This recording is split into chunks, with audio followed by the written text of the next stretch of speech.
I am now joined by Andrew Greif, beat writer for the Oregonian. Andrew, with DeAnthony out of the game, Byron Marshall, after a couple early fumbles, stepped in, played the best game of his career probably, 19 carries, 130 yards, 2 touchdowns. We also saw Thomas Tyner earlier than we have in any previous game this season. Was that a circumstance of DeAnthony going out with an injury, or was that planned the whole time to get Tyner the ball earlier? It was a little bit of both from what the coaches said afterward.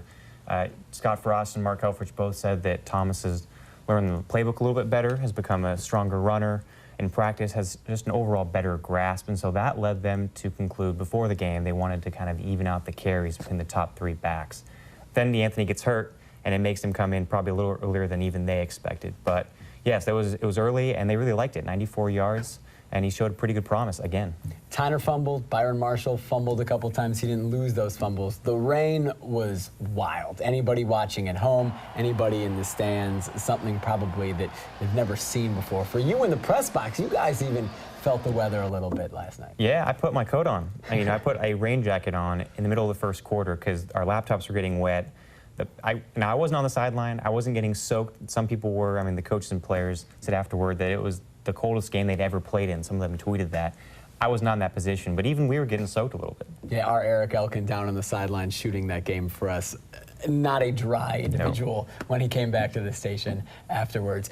Braylon Addison handled the weather pretty well. 2 punt returns for touchdowns. He's the presumptive Pac-12 Special Teams Player of the Week. You can give him that award right now. It'll come out tomorrow. Giving Oregon a different dynamic in the return game, maybe that the Ducks haven't seen since Cliff Harris was back there returning kicks. Sure, and he tied Cliff Harris's school record for punt returns for touchdowns in a game. He was only about 50 yards off of tying the school record for yardage in a game. He looked like the only guy out there who was running on dry ground. Everyone else was slipping and sliding. Meanwhile, he went sideline to sideline on his last one, 67 yards. That's a really nice improvement. He leads the nation in punt return average right now and touchdowns. Moving ahead to next week, Colorado, a team that we saw yesterday not look very good up in Reser Stadium against the Beavers. Nick Aliotti has said that he doesn't think his defense has gotten tested yet this season. It certainly doesn't look like he's going to get that this Saturday. It would be hard to imagine Colorado coming any closer than California did, and that's just being blunt.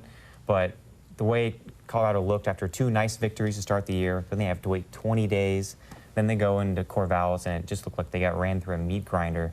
Sean Mannion just picked them apart through the air, and if it's dry, I would expect Marcus Mariota to do the exact same thing. Marcus struggled a little bit against Cal. You can't blame him. The weather was crazy. He handled it much better than Jared Goff did.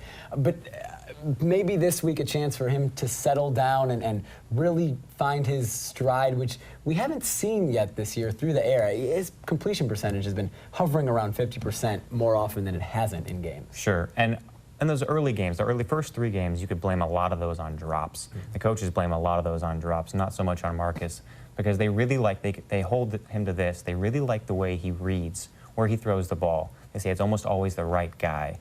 But against Cal, it was so wet, a lot of those were high. Usually when he's off in the passing game, his feet come out, and he's a much better runner. I think everyone's looking for both those things to meet in the middle and have the complete passing and running game. And Colorado's defense would seem to present an opportunity to do that. Andrew Greif from the Oregonian, thanks so much for joining us on Bi-Mart Presents Sunday Sports Extra. Oregon and Colorado next Saturday at 3 p.m.